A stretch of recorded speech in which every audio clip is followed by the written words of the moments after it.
There is something happening right now that almost nobody is connecting the right way. Everyone is talking about the debt, the size of the debt, the speed of the debt, the ceiling of the debt. But I spent 18 days in Basel, Singapore, and Zurich, sitting across from the people who actually move sovereign money, and every single one of them told me the same thing. The debt is not the real threat.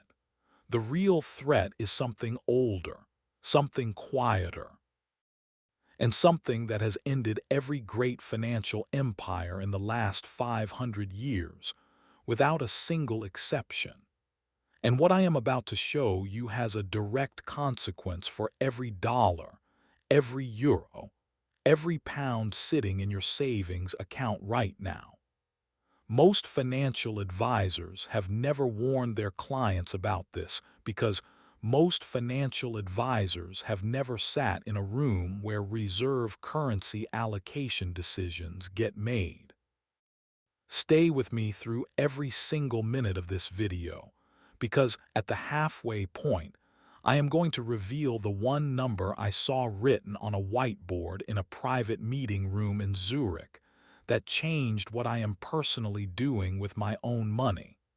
Do not skip ahead. What I show you first makes that halfway revelation land with the full force it deserves. Subscribe right now so you do not miss what comes next. Let me start with the moment that changed everything for me on this trip. I was sitting in a conference room on the 14th floor of a building in Basel, Switzerland. The building had no logo on the outside. The people in that room managed the reserve portfolios of 11 different national governments. I asked them a direct question. I said, "What keeps you up at night?" And it is not the number on a debt clock. Every single person in that room gave me the same answer without hesitation. They said, "Trust.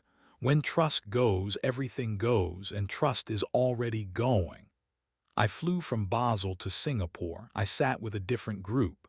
These were sovereign wealth fund allocators, people whose job is to forecast where money will flow over the next 20 years. I asked them the same question, same answer, different words.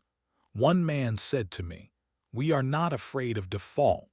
We are afraid of the day the world stops caring enough to be afraid of default." I want you to sit with that for a moment, because it is the sentence that unlocked everything I am going to share with you today. Tone, lower, slower. I need to tell you something I have never shared publicly in quite this way. It is about a mistake I made a long time ago. It was 1987. I had been working in markets for 11 years. I thought I understood cycles. I thought I understood what warning signs looked like. My wife and our two young daughters were depending on every decision I made, and I made a catastrophic one. I had borrowed $42,000 from my father-in-law to position myself for what I believed was an obvious structural shift in the bond market. I had read every report. I had run every number. I was certain.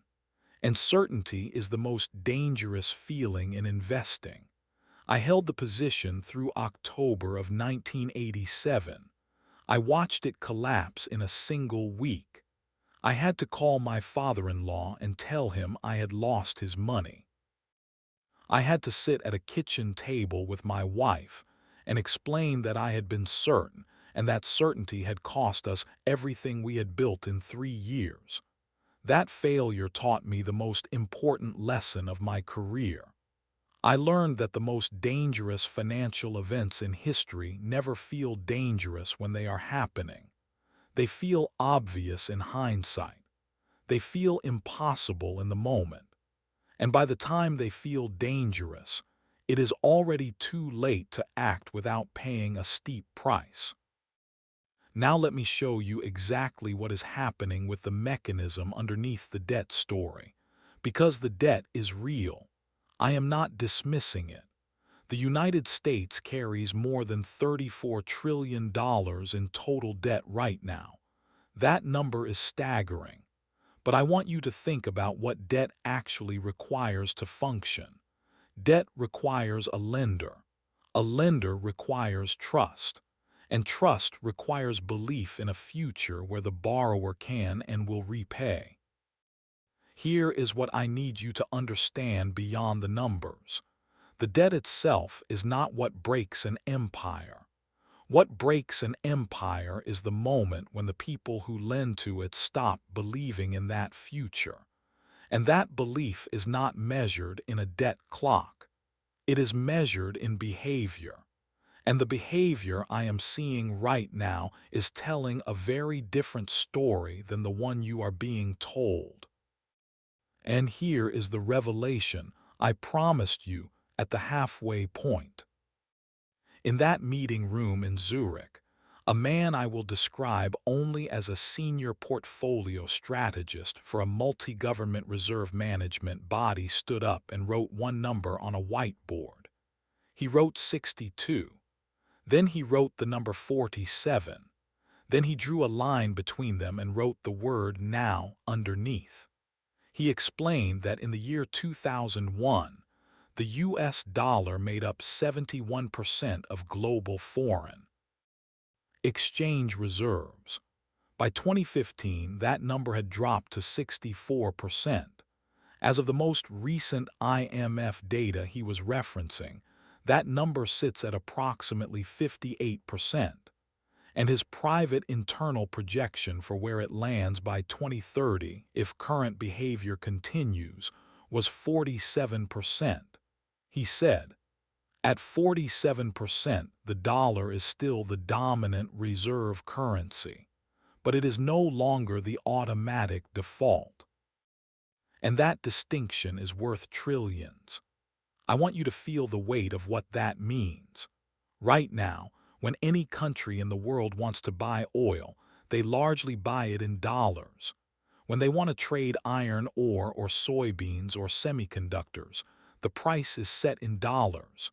That creates a permanent structural demand for dollars that has nothing to do with whether America is strong or weak.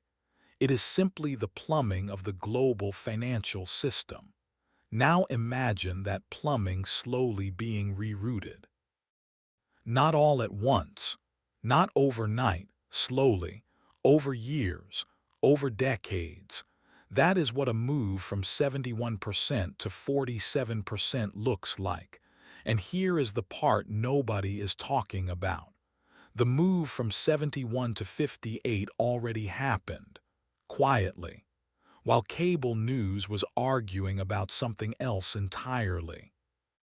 Now let me tell you what this has looked like before, because this is not new. This has happened before. In fact, it has happened every single time a dominant empire has reached the late stage of its financial cycle, and 500 years of history does not lie. In 1600, the Dutch Empire was the most powerful economic force in the world. The Dutch guilder was the reserve currency of global trade. Amsterdam was the financial center of the planet, but the Dutch made a specific mistake. They began spending more than their trade surplus could support. They borrowed to maintain dominance. And then, slowly, the lenders began to diversify away, not because of a crash, not because of a war, at least not at first, because of eroding trust in the system. By 1720, the British pound had begun its rise. The guilder was still functional. It just was not automatic anymore. And that distinction, not broken, just no longer automatic, is exactly the distinction that Zurich strategist was describing with his 47% number. In 1956, Britain still believed it was a great power. It still had an empire on paper. It still had nuclear weapons. But when the Suez Crisis happened and the United States put financial pressure on the pound, Britain had to back down within days. not because Britain was militarily weak. Because by 1956, the pound was no longer the world's automatic default currency. And without that reserve status, Britain could not sustain the financial pressure of a major geopolitical confrontation. The move from dominant to vulnerable did not happen in 1956.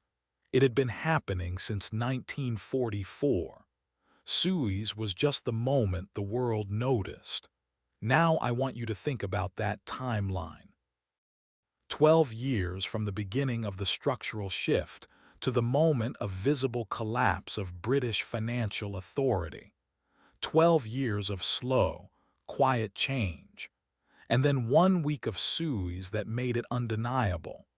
The people who had moved their savings into Swiss francs and gold in the late 1940s kept their wealth.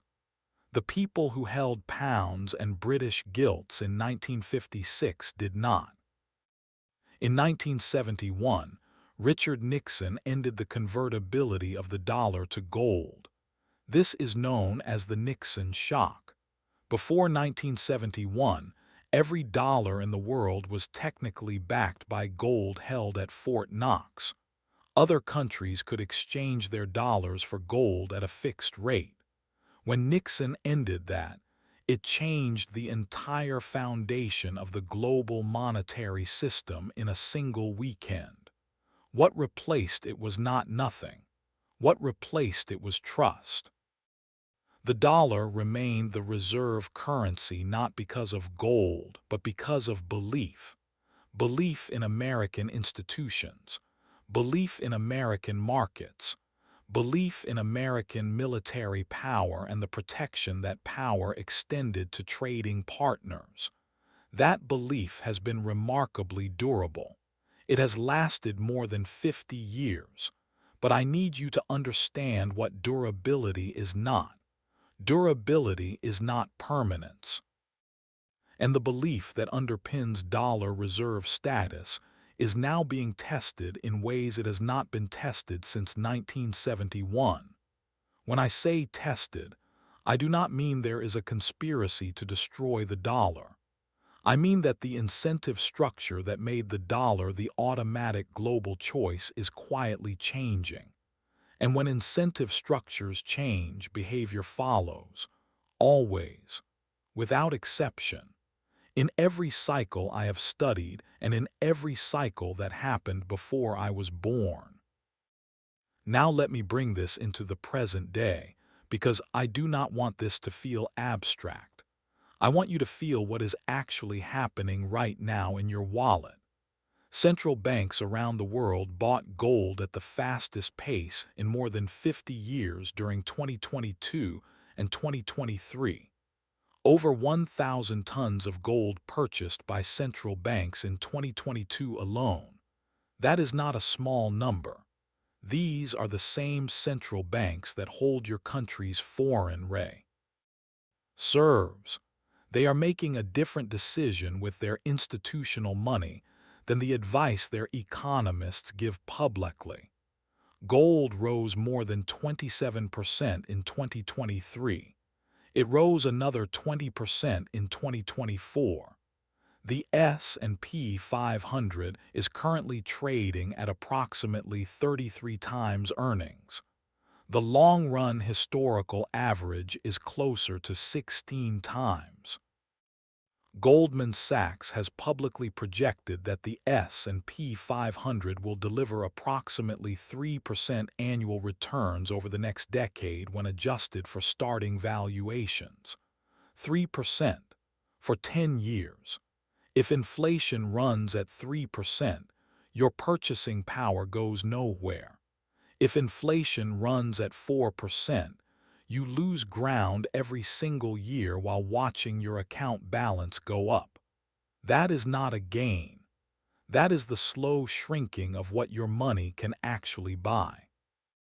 And that is the real threat, not the debt number.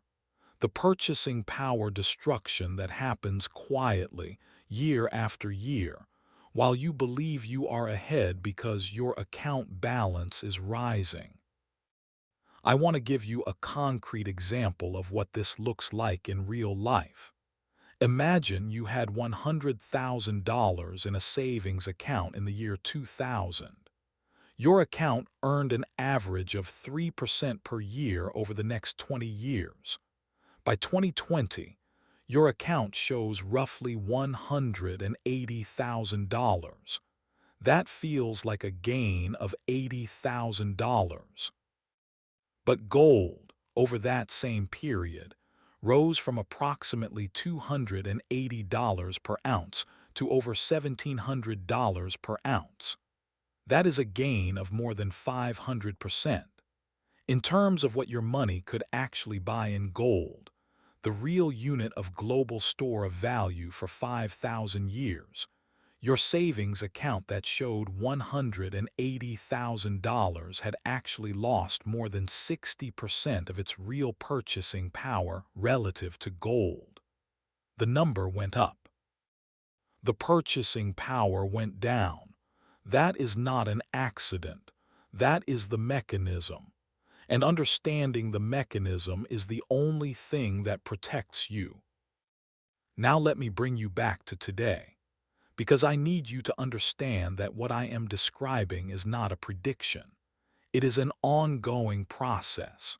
Foreign holdings of U.S. Treasury bonds dropped by more than $300 billion between 2021 and 2023. China's holdings alone fell from over $1 trillion to approximately $800 billion. Japan, the largest foreign holder of U.S. debt, has been quietly reducing its position. The petrodollar system, where Middle Eastern oil exporters sold oil exclusively in dollars and recycled those dollars back into U.S. assets, is showing its first real cracks in 50 years. Saudi Arabia has now completed its first oil transaction in Chinese yuan. That is not a headline that changes everything overnight, but it is a data point in a pattern. And the pattern is what the people in Basel and Zurich and Singapore are watching. They are not watching the debt clock. They are watching the behavior. And what the behavior says is that the automatic preference for dollar-denominated assets is slowly being replaced by a considered preference. Automatic and considered are very different things. Automatic means you do not think about it. Considered means you weigh alternatives. And the moment the world starts weighing alternatives to the dollar, the premium that reserve status provides begins to erode. That erosion is worth trillions of dollars of purchasing power. And the people who understand it are already positioning accordingly. That is the gap between what powerful people know and what you are being told. They are making different decisions with their own money than the advice they give publicly. Now let me tell you exactly what to do, not as advice, as a description of what I am personally doing with my own portfolio, given everything I have just shared with you. These are the 5 specific steps I have taken and why I have taken them. Action 1. I moved 15% of my overall portfolio into physical gold exposure through the ETF ticker IAU. IAU tracks the price of gold directly and is backed by physical gold held in vaults. It is available through any standard brokerage account. This is not a speculative bet on gold going higher. This is insurance against purchasing power destruction. Every major reserve transition in the last 500 years has seen gold preserve wealth during the transition period. I do not know exactly when the transition we are currently in will accelerate, but I know that 15% in gold does not hurt me if I am wrong and protects me significantly if I am right. Action 2. I reduced my U.S. large-cap equity exposure to under 50% of my equity allocation. That means less than 50 cents of every dollar I have in stocks is in the S&P 500. The reason is simple. At 33 times earnings, the S&P 500 is priced for perfection. Goldman Sachs projects 3% annual returns over the next decade. I cannot afford 3% returns. You probably cannot afford them either. I am not abandoning U.S. equities entirely. I am reducing concentration in the most expensive market in the world at a moment when the structural tailwinds that made it the most expensive market in the world are under pressure. Action 3. I moved 20% of my equity allocation into international developed and emerging markets through the ETF ticker VXUS. VXUS gives broad exposure to markets outside the United States in a single, low-cost fund available at any major brokerage. International markets, particularly in parts of Asia and Europe, trade at significantly lower valuations. The MSCI Emerging Markets Index currently trades at approximately 12 times earnings compared to 33 times for the S&P 500. That valuation difference is not a guarantee of outperformance, but it is a margin of safety that the S&P 500 does not currently provide. Action 4. I built a 5% allocation to Treasury inflation-protected securities through the ETF ticker TIPS. TIPS are U.S. government bonds whose principal adjusts with inflation. If inflation runs higher than the market expects, which is what happens when reserve currency trust erodes and import costs rise, TIPS protect you in a way that regular bonds do not. This is not an exciting position. It is a defensive one. And right now, defense matters more than excitement. Action 5. I diversified 10% of my portfolio into commodity exposure through the ETF ticker PDBC. Commodities, including energy, agriculture, and industrial metals, tend to hold their value during periods of dollar weakness. When the dollar loses purchasing power, the dollar price of commodities tends to rise. That is not a coincidence. That is the mechanism. And owning a piece of that mechanism is one of the most direct ways to hedge against what I have just described. These are not exotic instruments. These are the instruments that the people who understand the mechanism use to protect themselves. IAU, VXUS, TIPS, PDBC, all available through any standard brokerage account, all liquid, all transparent. None of them require you to predict exactly when the shift I am describing accelerates. They simply require you to acknowledge that the shift is already underway and that doing nothing is itself a decision. I want to close with something I said at the beginning. The man in Zurich wrote the number 62, then 47, and then drew a line between them. He did not say the dollar would collapse. He did not say America would fall. He said, the dollar is moving from automatic to considered, and that distinction is worth trillions. I have spent more than 40 years watching cycles. I watched the British pound lose reserve status. I studied the Dutch guilder.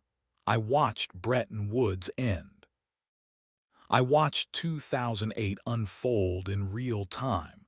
And in every single case, the people who protected their wealth were not the people who predicted the exact date. They were the people who understood the direction of travel early enough to act before acting became expensive. The window is closing, not overnight, not this week, but the direction of travel is clear. And the people I sat with in Basel and Singapore and Zurich are already moving. You now know what they know. What you do with it is your decision and your decision alone. This is not financial advice. It is what I personally believe and what I am personally doing.